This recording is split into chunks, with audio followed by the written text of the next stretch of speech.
राजा विक्रमादित्य बहुत ही पराक्रमी और न्यायप्रिय राजा थे। एक दिन एक तांत्रिक ने राजा से कहा कि यदि वे एक विशेष तांत्रिक क्रिया को सफल बनाना चाहते हैं, तो उन्हें श्मशान में जाकर एक पेड़ पर लटके बेताल को लाना होगा। राजा ने बिना किसी भय के यह कार्य करने का निर्णय लिया। विक्रमादित्य श्मशान पहुंचे और पेड़ पर लटके बेताल को उतारकर कंधे पर डाल लिया। जैसे ही उन्होंने बेताल को लेकर चलना शुरू किया, बेताल ने राजा से कहा, राजा, यदि तुम पूरे रास्ते चुप रहोगे तो मैं तुम्हारे शरीर को चीर डालूंगा, लेकिन यदि तुमने उत्तर दिया तो मैं फिर से उड़कर पेड़ पर जा लटकूंगा। बेताल ने राजा को एक कहानी सुनानी शुरू की।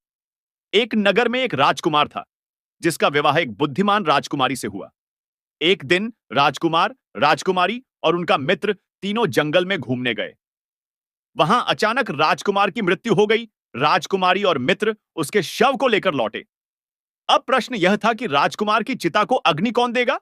उसकी पत्नी, उसका मित्र या उसके माता-पिता?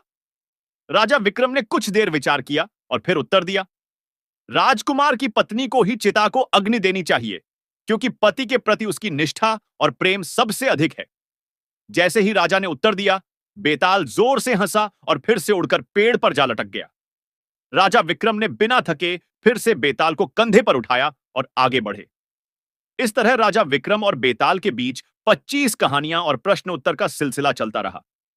हर बार बेताल राजा की बुद्धिमत्ता की परीक्षा लेता और राजा हर बार सही उत्तर देकर अपनी न्यायप्रियता और विवेक का परिचय देता।